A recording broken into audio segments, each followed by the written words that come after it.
Hello and welcome to this presentation on choosing hymns for Maths. My name is James Bybee and I've been choosing hymns for Maths for nearly 8 years now. By the end of this presentation, you will know more about a number of topics. You will know the general approach and philosophy of choosing hymns for the liturgy. You will have an idea about what local, church and professional resources are available to help you with choosing hymns. You will know what aspects of a hymn tune or text may make it unsuitable for use, even if it is in a hymn book. You will know what aspects of a hymn tune or text make it a good fit for a particular Mass or other liturgy. We'll go through a worked example to cement this knowledge. You will also know a good approach to reviewing your hymn choices. Let us start with a general approach to choosing hymns.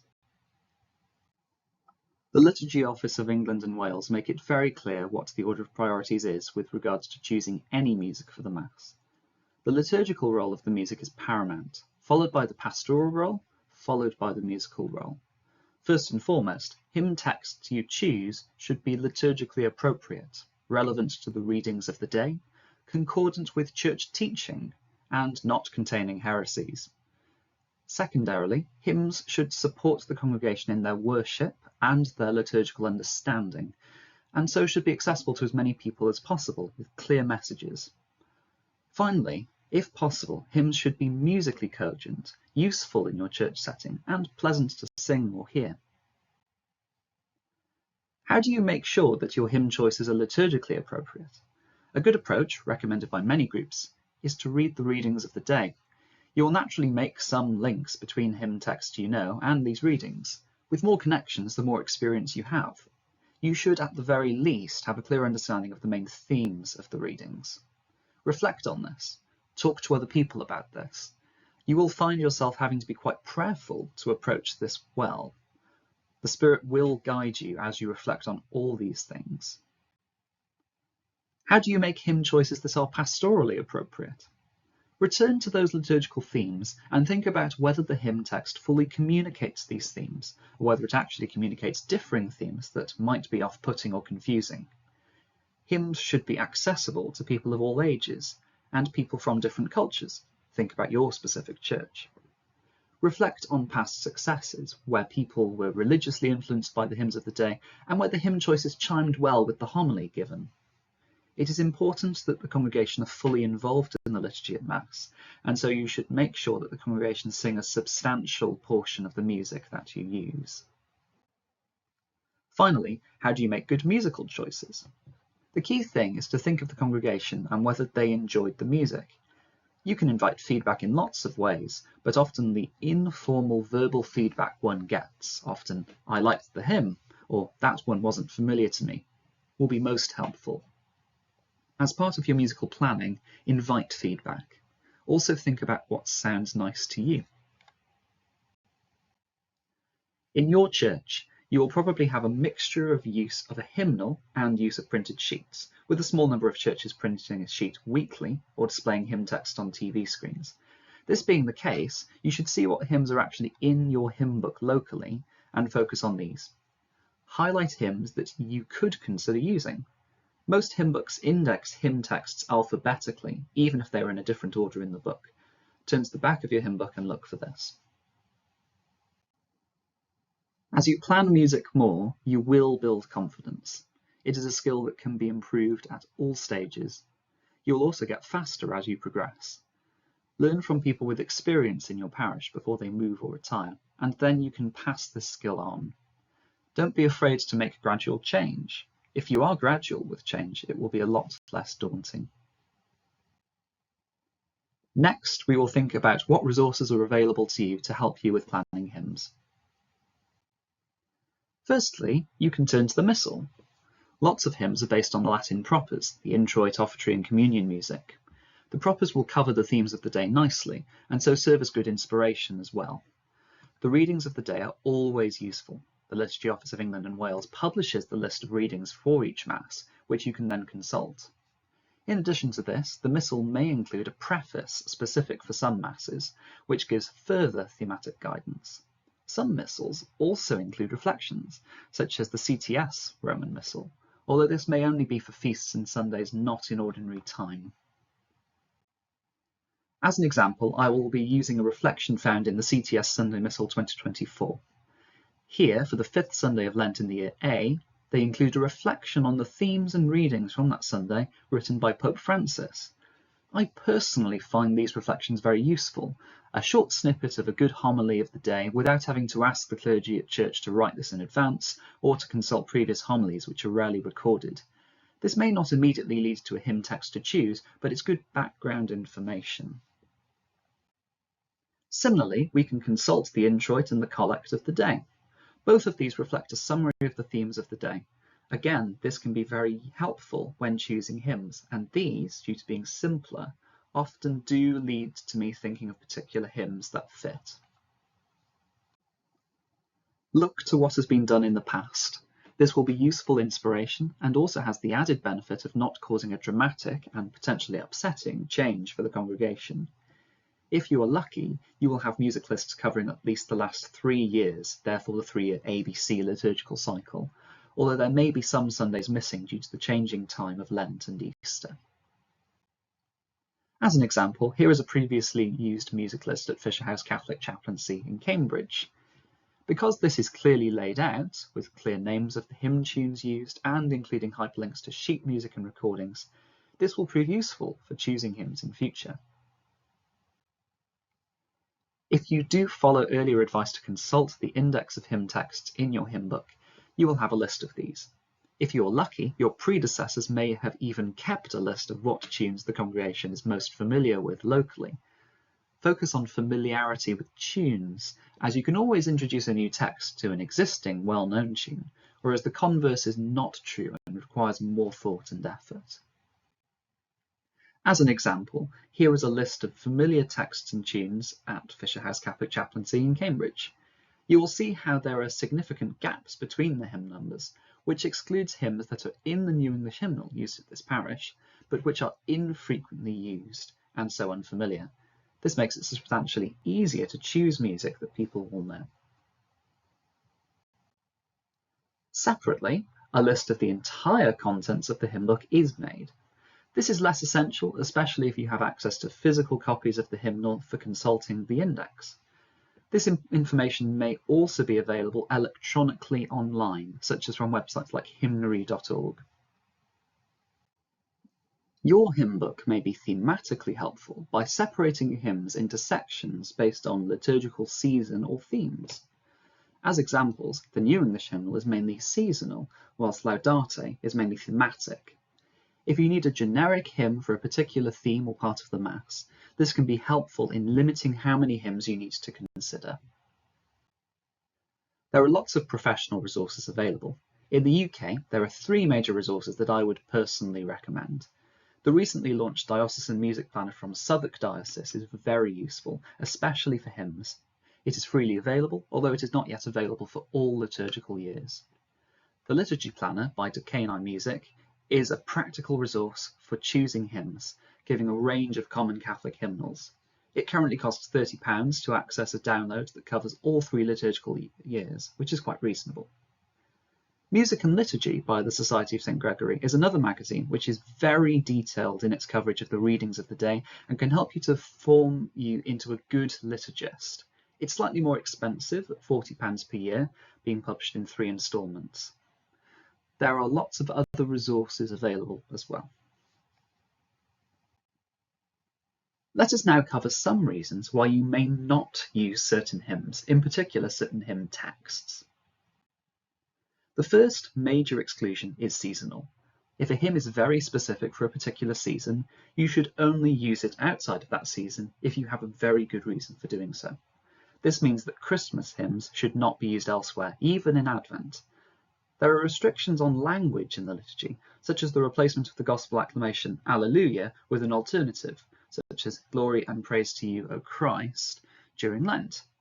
The hymns should follow suit. As an example, here is a definitively Christmas hymn that too often gets used in Advent. I personally feel that the choir of King's College in Cambridge is largely to blame for this shift, as the annual Festival of Nine Lessons and Carols, broadcast annually, has popularised the idea of singing carols well before Christmas has arrived, and thereby minimising the due preparation of Advent itself. As another example, here is a hymn where you have to be careful and have a quick scan of the text.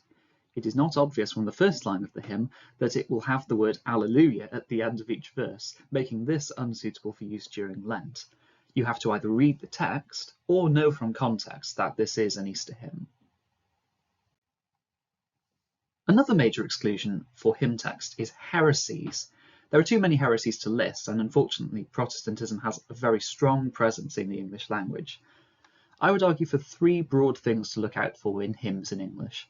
Firstly, the Calvinistic theology of substitutive atonement, which is both very common in hymn texts and not appropriate for church use. Secondly, the Calvinistic theology of predestination, which is also very common and to be avoided. Thirdly, some hymns, sometimes subtly, are anti-Catholic in nature. My advice is to look at who wrote the text and to consider their motivation. You will become familiar with names to look out for. Some Protestants do in fact write texts that are conformist to Catholic teaching, most notably the High Anglican translators like J.M. Neale, and many Methodists, such as a lot of the hymns by S.S. Wesley, which are mostly conformist in nature. Even some Catholic hymns may be questioned if their text could be misinterpreted.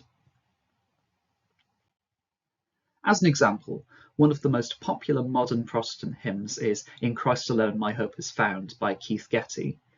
Here I highlight a particular line of the text, which references the substitutive atonement idea that forgiveness comes from the satisfying of God's anger.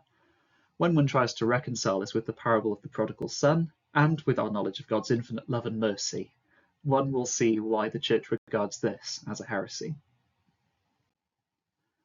Perhaps the most famous Lutheran hymn to contain anti-Catholic meaning is A Mighty Fortress Is Our God. When it talks of the old evil foe, it is not clear if Luther is talking about the devil or the Pope.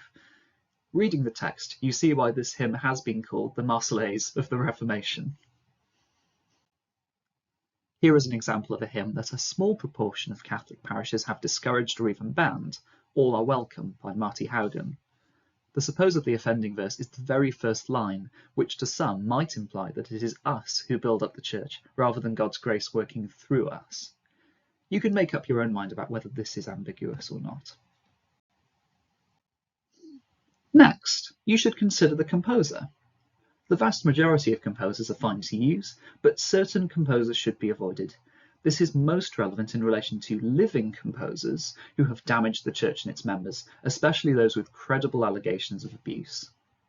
Your diocese might hold a list of blacklisted composers whose music you should never use, an example being the banning of music by David Haas across the entirety of the United States. Next, consider whether a hymn could be a distraction. This may mean that at your particular parish, a dramatic change in hymn style might mean that people focus less on the words and more on the music itself, which can diminish the pastoral benefit of the text. Consider when and when not to set text to alternative hymn tunes. You will often find that there is a text that you want to use that is unfortunately set to a tune that no one knows. In this instance, you may use another tune that has the same meter. However, be careful when using tunes that have a very strong association with one particular text. An example I would give is to be careful using a tune like Winchester New for any text except for While Shepherds Watched, as this can create some upset. Finally, consider the role of silence in the Mass. Just because we have music does not mean that it has to happen constantly. The congregation needs space to reflect and be still, and also to pray without distraction if this is their preference. Most importantly, at communion, hymns should not cover the entire post-communion period, as there should always be a quiet time before the final dismissal. You can consider cutting verses. If you can't do that, then the hymn should not be used at that time in the Mass, but may still be used elsewhere. Now we will move on to how to choose specific hymns for each Sunday.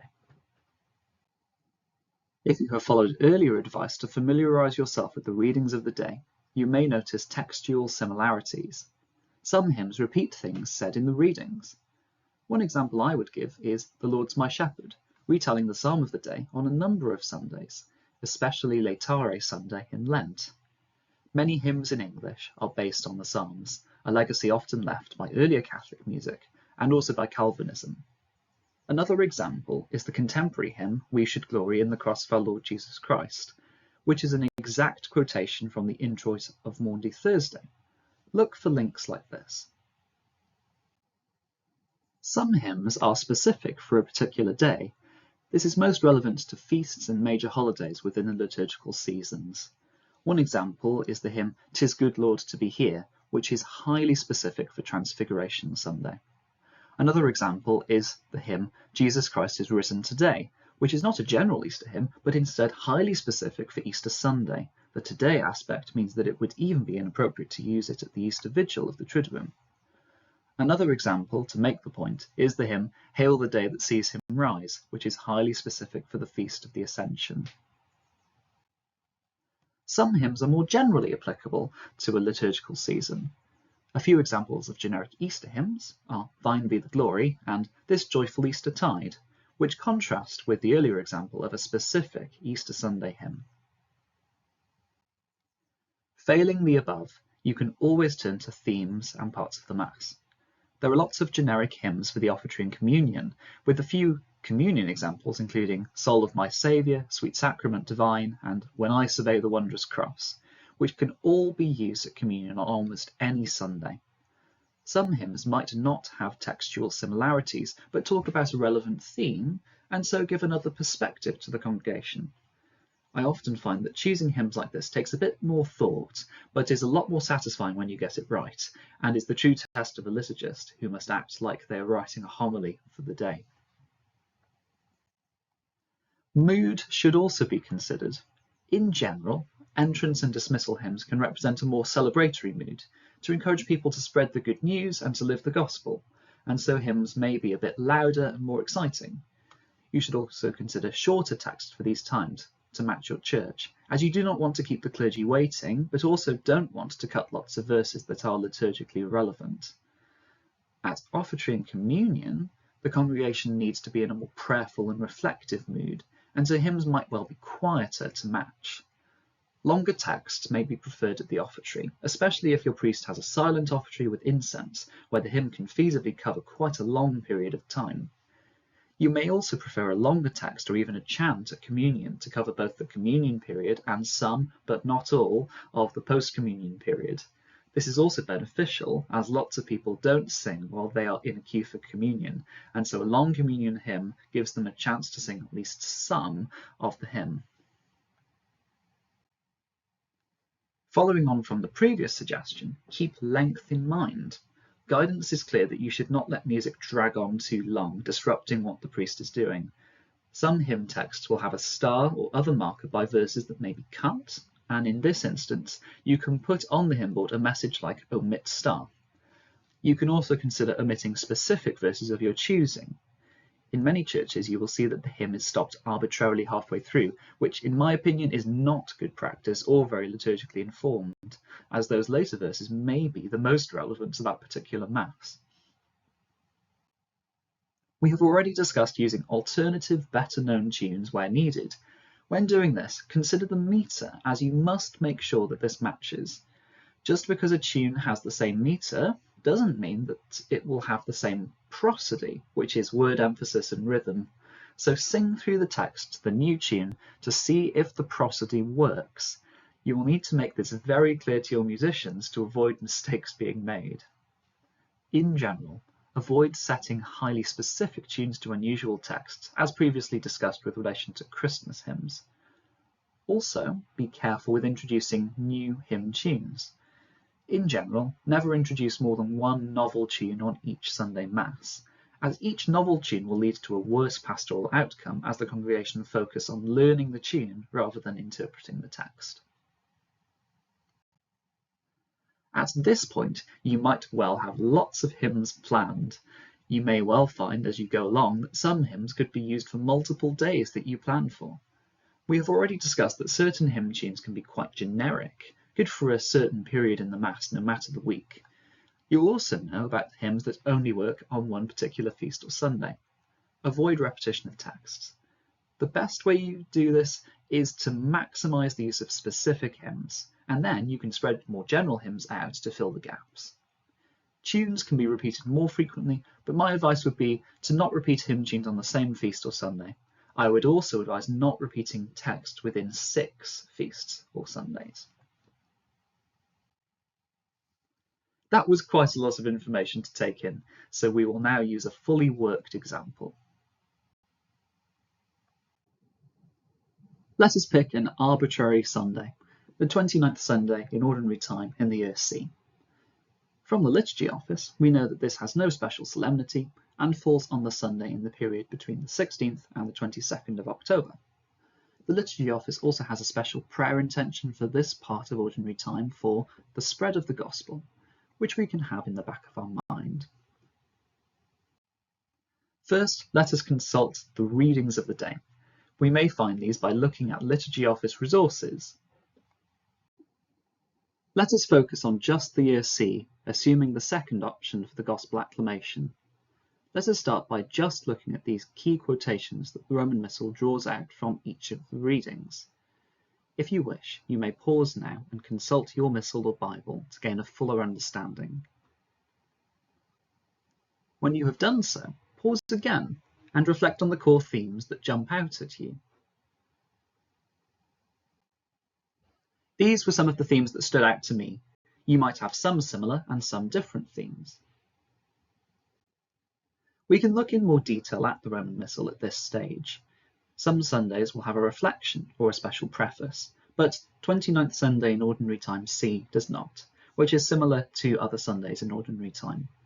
However, we can consider the Collect, which is, in this case, a great summary. Next, we can have a look at the hymns chosen in the past. Here are 2 music lists, both of which have quite similar hymn choices, as I consulted the 2022 list when I made the 2025 list. We can consider reusing some of these hymn choices. Let us have a look at one of our professional resources, the Diocesan Music Planner from Southwark Diocese. Here we are given a brief summary at the top and a list of possible suggestions for texts without tunes. I personally find this quite clear without much thought required. Let us look at another professional resource, the Music Planner by Decane iMusic, which I use here to illustrate the point of how to use it and similar resources. Here we see a much more detailed reflection on the Sunday that can be useful for improving your knowledge as a liturgist and informing your choices. We are given some recommendations with this, and also helpfully the hymn numbers in 3 commonly used Catholic hymn books in the UK, including where these are not available. I personally find this incredibly helpful. We can now finally turn to choosing specific hymns for each time in the Mass. I will stick with All Ye Who Seek a Comfort Sure as the entrance hymn. This is a loud and celebratory hymn recommended by both professional resources, which I feel emphasises the importance of staying close to Christ, one of the themes I identified from the readings. I will stick with Father, Hear the Prayer We Offer, but move it to the offertory.